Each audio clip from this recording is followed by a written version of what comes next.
Bonjour à tous et bienvenue à ce webinaire organisé par la société Gretec.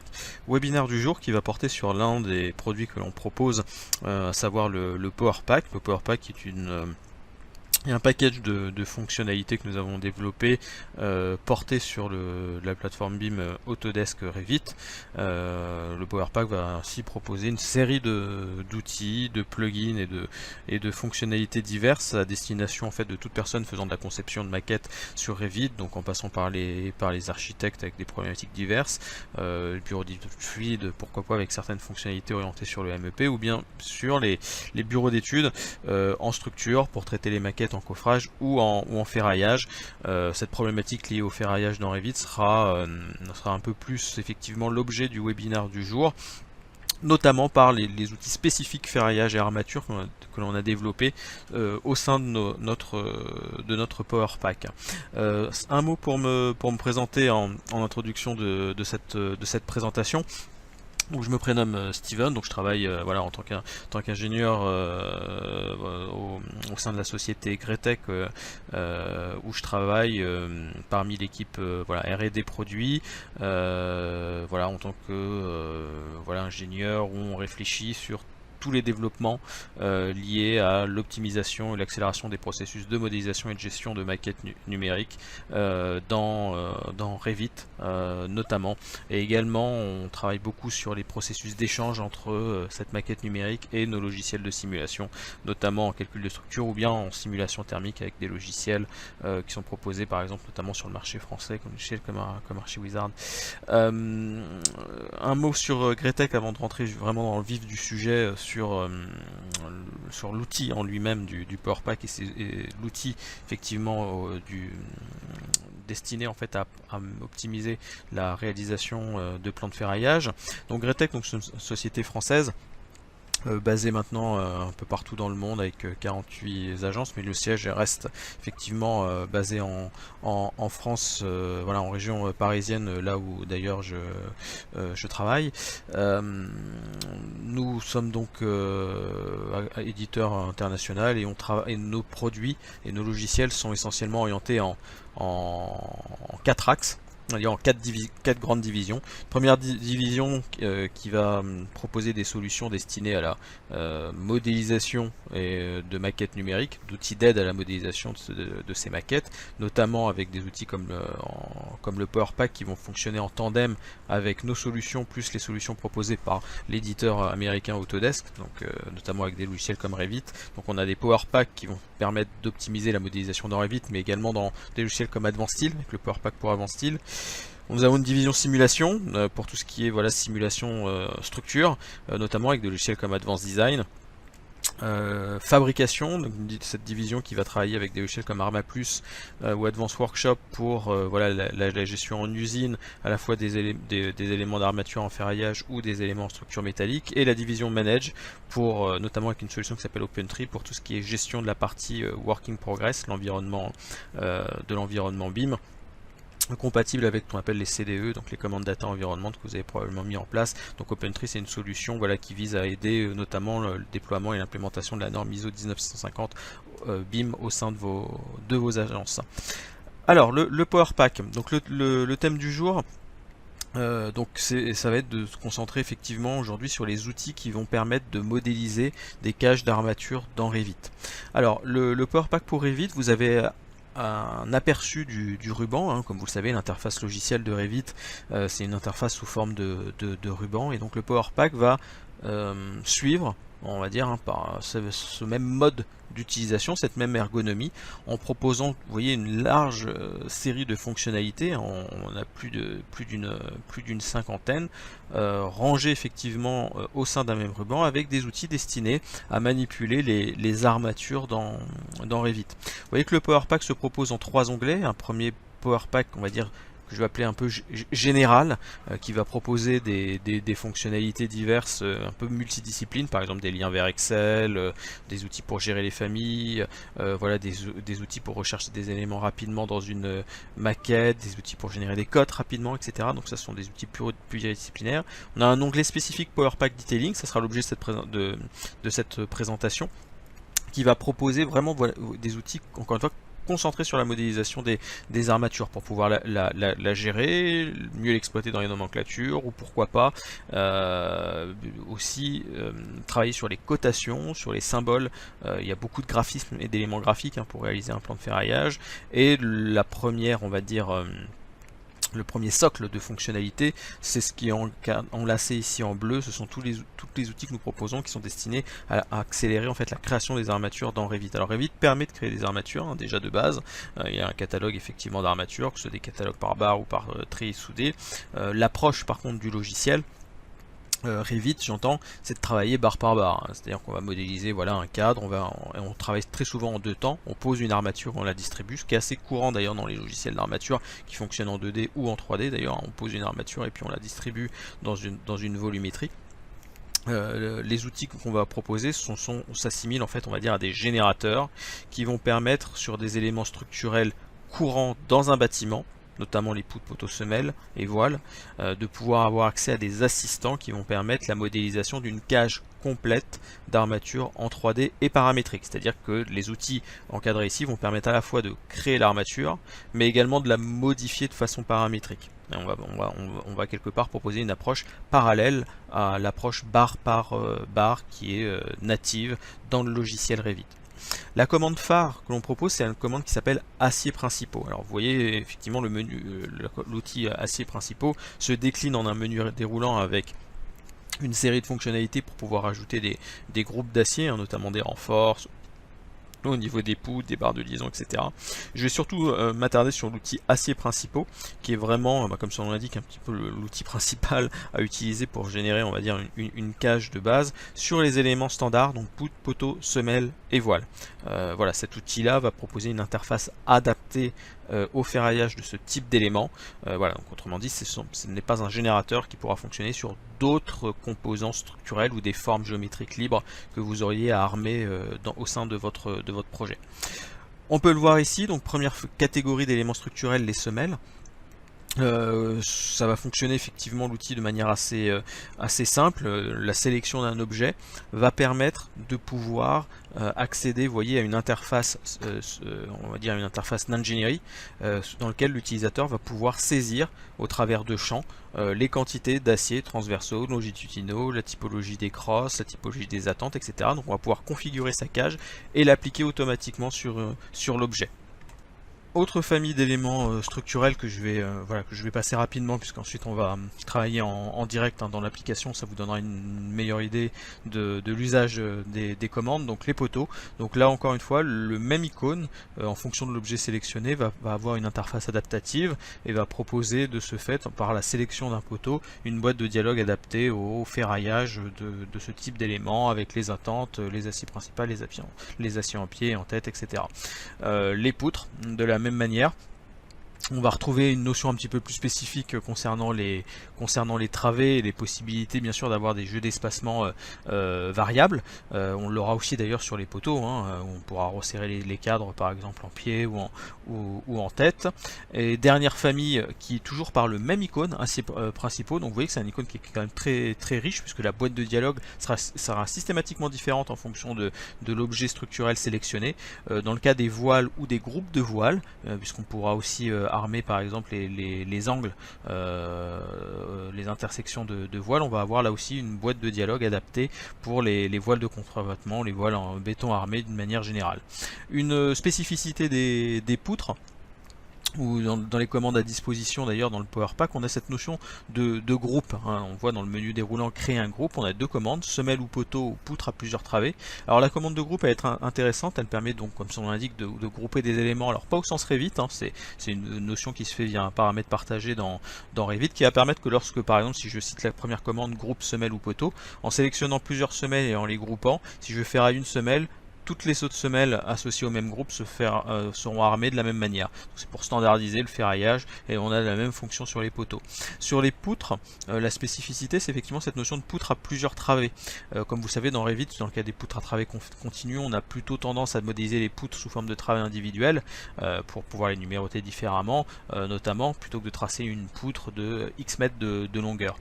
Pourtant, pour le ferraillage, il convient de travailler ça comme une poutre continue. Donc on a une notion là aussi qui se fait au travers d'un paramètre partagé partagé pour pouvoir armer les poutres à travée continu. Dernier type d'assistant à disposition en termes d'assistants dans la génération des armatures ou des cages, les ouvertures pour les portes, fenêtres ou les modèles génériques, notamment pour les sols, puisqu'en fait cette commande ne sera pas adaptée pour les ferraillages, on va dire libres, c'est-à-dire qu'en gros quand vous modélisez une dalle, si vous forcez l'esquisse de la dalle pour modéliser une ouverture, là on ne sera pas reconnu puisqu'il n'y aura pas vraiment d'objet, mais on va pouvoir renforcer les trémies, voilà, en rajoutant pourquoi pas des linteaux, hein, d'ailleurs on le voit hein, dans le cas de la porte, rajouter des aciers de renfort en diagonale notamment, etc. Puis les ferraillages de rive, alors rive au sens on va dire géométrique du terme, hein, c'est-à-dire que c'est une commande qui pourra tout à fait fonctionner aussi sur les murs, et bien sûr sur les dalles. L'idée de cette commande, c'est de sélectionner une face d'un solide, et parallèlement à cette face, ou du moins sur la continuité de la face ou des faces sélectionnées, on va pouvoir positionner, vous voyez, ces U et ces barres longitudinales le long des faces sélectionnées.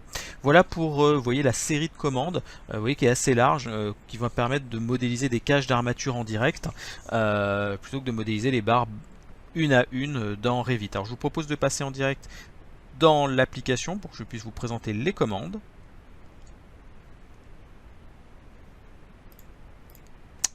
Ok, donc nous voici dans Revit, donc on va travailler sur ce modèle. Je vais commencer ici tout d'abord par travailler sur les semelles. Alors on peut travailler directement dans une mise en page, puisqu'en double-cliquant dans une mise en page, on va activer la vue concernée. Et je vais donc ici retrouver mes trois rubans, Power Pack, Power Pack Detailing, Power Pack Design. Donc Power Pack, c'est le Power Pack général, hein, avec les commandes de lien pour Excel, le gestionnaire de famille, l'intégration des classes de Navisworks, automatiser l'attachement ou le détachement de la géométrie entre les éléments, c'est cette notion de connexion, voilà, les possibilités de rechercher des éléments rapidement, générer des codes rapidement également. Donc bon, ça ce sont les commandes vraiment, c'est le socle de base hein, du Power Pack. Et on a cet onglet Power Pack Detailing. Alors je vais simplement activer une vue juste pour les besoins de l'explication générale du ruban. On va pouvoir visualiser ici l'ensemble des commandes dédiées à la modélisation des armatures. Donc vous voyez, Revit propose un premier jeu de commandes, hein, armature, surface, trajectoire. Donc on a ces 7 commandes, 1, 2, 3, 4, 5, 6, 7, ouais, c'est ça, 7 commandes proposées par Revit. Nous au niveau de Greatech, on vient ici rajouter voilà, pratiquement une cinquantaine de commandes dédiées à la manipulation et au traitement des barres dans Revit. Alors on en revient à cette notion de générateur. Donc je vais travailler ici sur cette vue. Je vais sélectionner donc ici la commande qui s'appelle aciers principaux. Voilà, directement. Je vais sélectionner la semelle. Alors je vais tout d'abord activer ma vue, sélectionner ma semelle, aller dans l'onglet Power Pack Detailing et lancer cette commande aciers principaux. Et on va voir donc du coup l'ouverture d'une boîte de dialogue qui va venir capturer en fait la géométrie de l'élément sélectionné, donc à savoir ici une semelle, et je vais pouvoir sur cette semelle utiliser l'assistant pour pouvoir configurer les quantités d'acier nécessaires au ferraillage de l'élément. Donc je ne vais pas rentrer effectivement dans tous les réglages, mais vous voyez ici qu'on va pouvoir gérer les attentes en départ de la semelle, le crossage, le type de barre, bien évidemment le diamètre de barre. Donc on va modéliser des barres Revit, donc c'est pas un élément 2D ou un solide d'un modèle générique, on va vraiment modéliser des barres Revit qui pourront être du coup nomenclaturées tant que telles. On va valider par la touche OK tout simplement, et on va avoir du coup la génération, vous voyez, de la cage d'armature complète qui va être faite sur l'objet. Voilà, donc là on peut le voir ici directement, d'ailleurs la nomenclature c'est complété. Donc le même icône d'ailleurs, si je reviens sur cette semelle, vous voyez que je vais réouvrir la boîte de dialogue et je vais pouvoir ici par exemple modifier aussi une cage existante. Donc là on voit, hein, volontairement j'ai mis une valeur visible visuellement, j'ai réduit la quantité dans la distribution des cadres selon un axe. Et là on voit aussi que j'ai pu me servir de cette boîte de dialogue, non seulement pour la création d'objets, mais aussi pour la modification. Alors je vais poursuivre sur une autre famille d'éléments structurels, donc par exemple ici les poteaux. On va voir que la commande va réagir de la même façon. Je vais double-cliquer sur une vue pour pouvoir l'activer. Je vais lancer la commande ici aciers principaux. Je vais sélectionner, donc là vous voyez je peux sélectionner l'élément structurel de mon choix, à savoir la poutre, la semelle ou le poteau. Donc là on va sélectionner ici le poteau. On va avoir de la même manière, vous voyez la boîte de dialogue effectivement qui va démarrer. Donc au clavier c'est assez facile, vous voyez ici, de développer très rapidement l'arborescence, plutôt que de travailler à la souris. Là aussi on va avoir, vous voyez, une quantité d'acier qu'on va pouvoir intégrer et configurer dans l'objet. On va valider là encore une fois et on va avoir la modélisation du coup de cette cage paramétrique alors des fois on a des petits messages d'avertissement, effectivement ça c'est le comportement Revit lorsqu'il peut y avoir des connexions, des jonctions entre poutres, poteaux, etc. Mais voilà le résultat. Ici, on va avoir ici en une seule opération la modélisation des aciers longitudinaux, des cadres espacement variables qui ont été positionnés en fait tout au long de cet élément.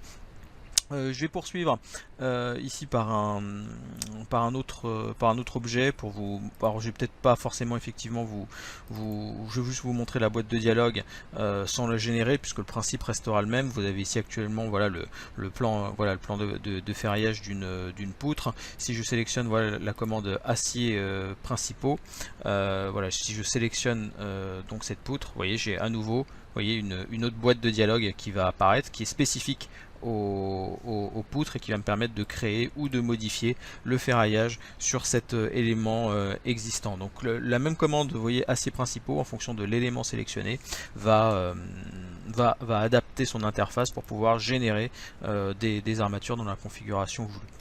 Je vais changer simplement ici d'exemple pour travailler effectivement sur une autre, toujours bien par exemple sur le sujet des poutres. Alors ces cages d'armature paramétriques, elles ont la possibilité d'être sauvegardées et chargées. Ça peut être intéressant dans le sens où si vous avez une poutre, je ne vais pas dire type, puisque le ferraillage varie souvent, on est souvent amené à amener des aciers complémentaires, mais voilà, des distributions peut-être au sein d'un même projet de poutres qui seraient armées de façon identique, on va pouvoir sauvegarder sous la forme d'une extension de fichier, qui est le GTCX, c'est l'extension Greatech, un ferraillage existant. Pour ça il suffit de sélectionner un autre, comme là par exemple ici, si je viens sélectionner cette poutre, Power Pack Detailing, on a la notion de cache d'armature et on va pouvoir sauvegarder directement le ferraillage sous la forme d'un fichier GTCX. Donc ça vous pouvez le sauvegarder où vous voulez sur votre disque dur. Vous avez vu la petite boîte de dialogue, en effet, si vous rajoutez des aciers complémentaires manuellement,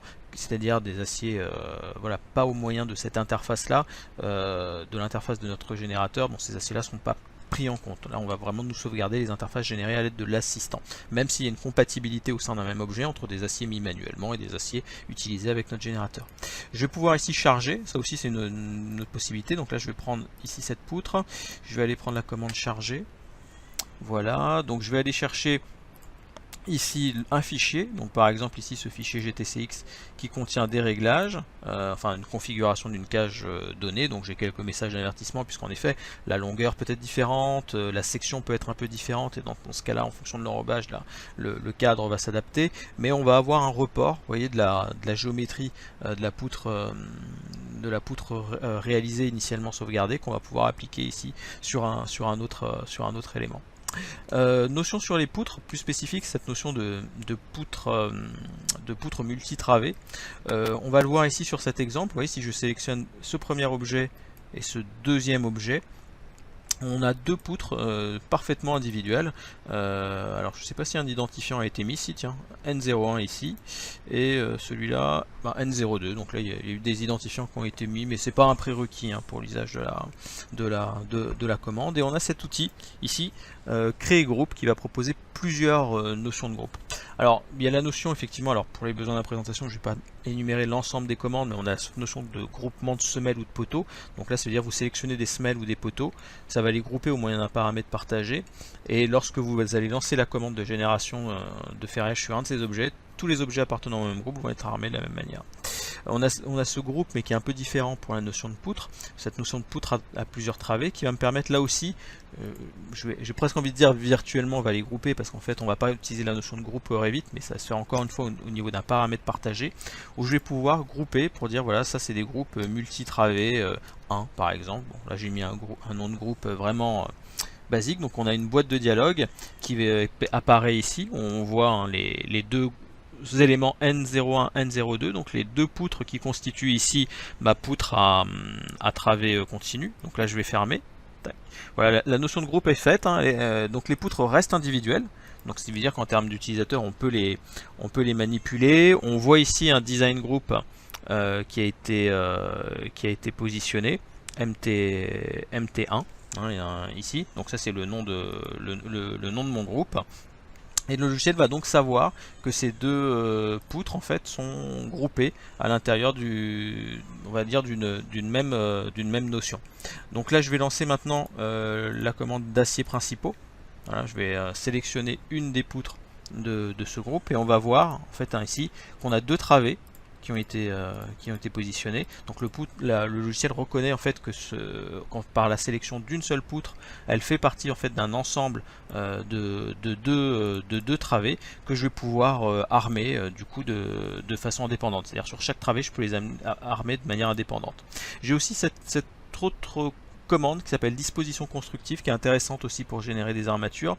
C'est une commande en fait qui va permettre d'armer en positionnant en fait un ratio minimum sur l'objet. Donc là vous voyez que j'ai sélectionné une seule des poutres et j'ai l'ensemble de la travée qui a été armée. Donc ça c'est un élément qui peut être aussi particulièrement intéressant pour le cas des poutres à plusieurs travées continues. Dernière famille d'éléments structurels que je tenais à présenter pour clôturer effectivement une partie des générateurs, du moins sur les éléments structurels que l'on propose au sein du Power Pack Detailing, sont les voiles.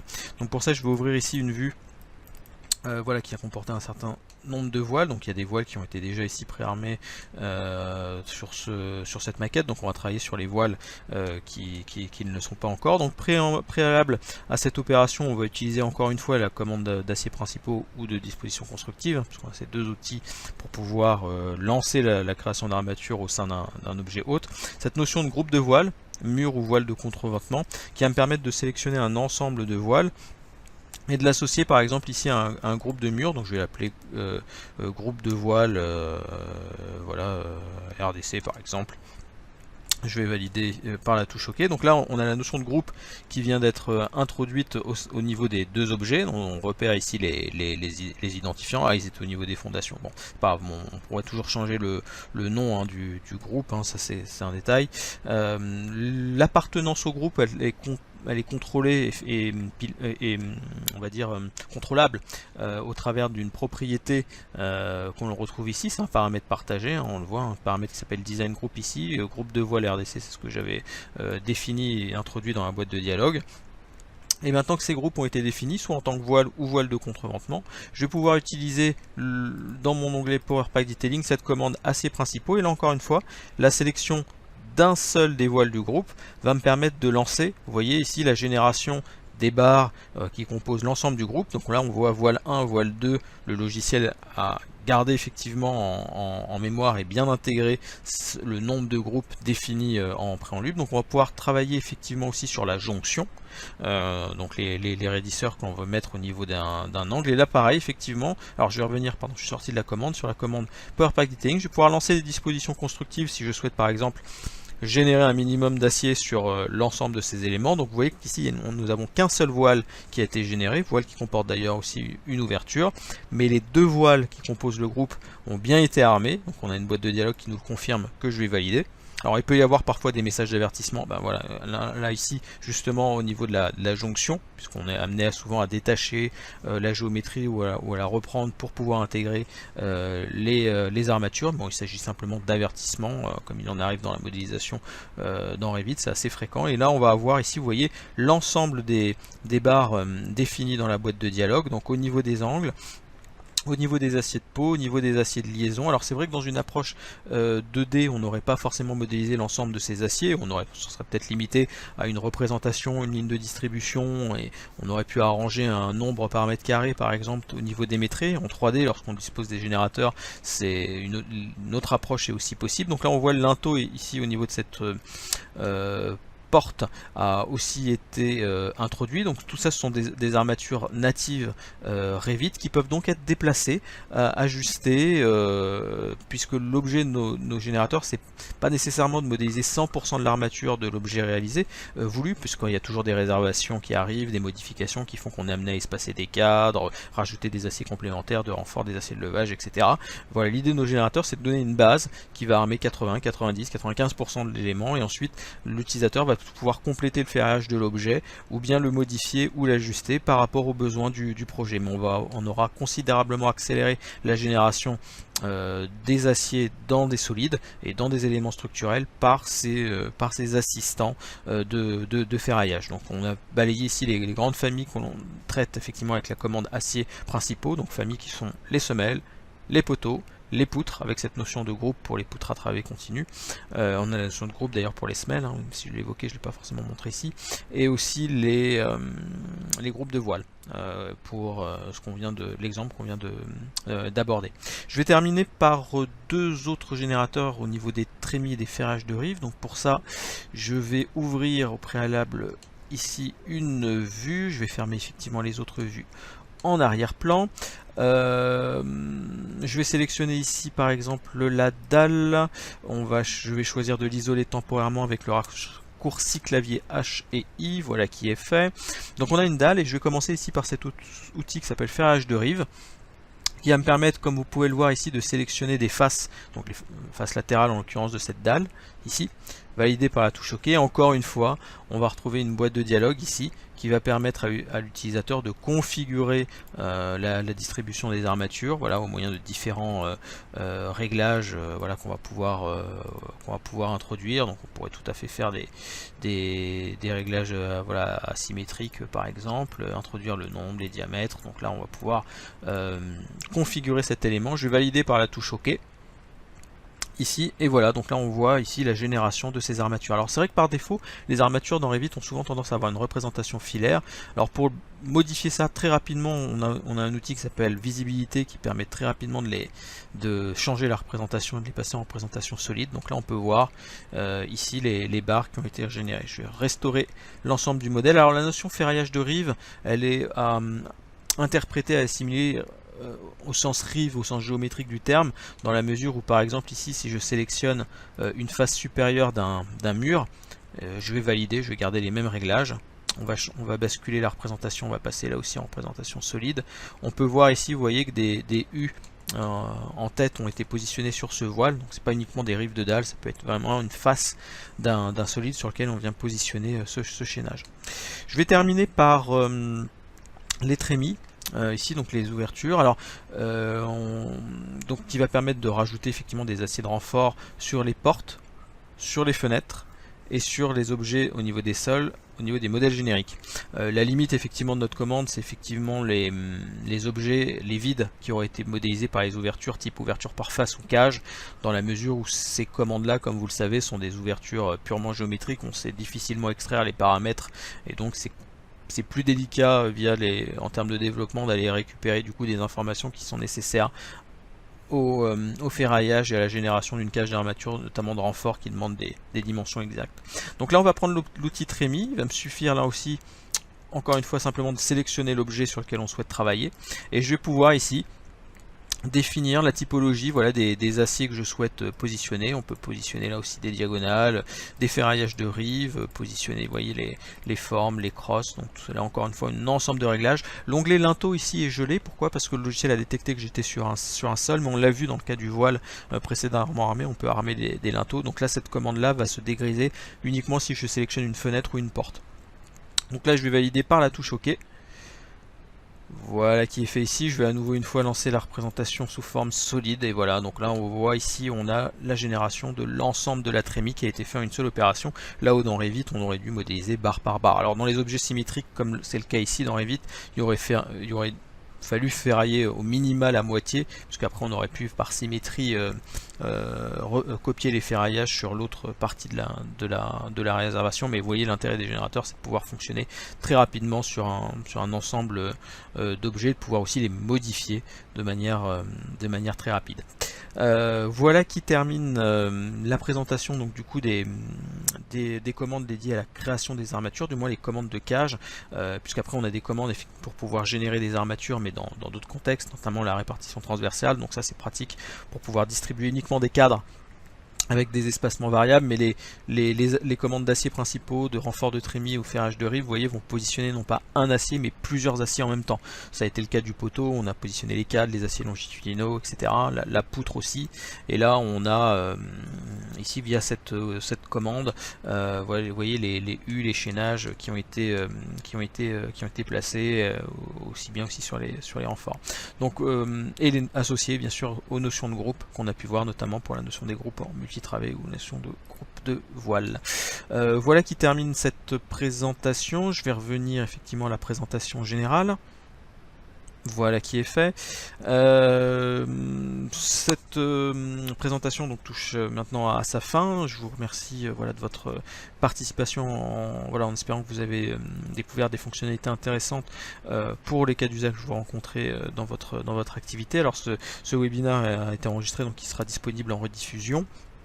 Donc via pour les inscrits, un lien probablement qui vous sera envoyé, mais n'hésitez pas surtout à nous suivre sur nos réseaux sociaux, donc Twitter, Facebook, LinkedIn et YouTube, sur lequel vous aurez des informations aussi sur les prochaines sessions. Donc là nous allons organiser aussi d'autres sessions plus spécifiquement liées à ce sujet qui sont les armatures dans Revit, optimisées et accélérées en termes de création par notre PowerPack. On a organisé d'autres sessions de présentation sur le PowerPack de manière plus générale en mois de janvier ou mois de février, mais qui sont aussi pareil disponibles en rediffusion.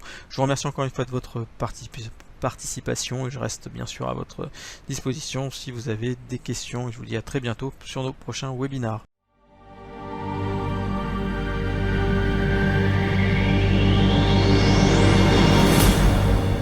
Greytech.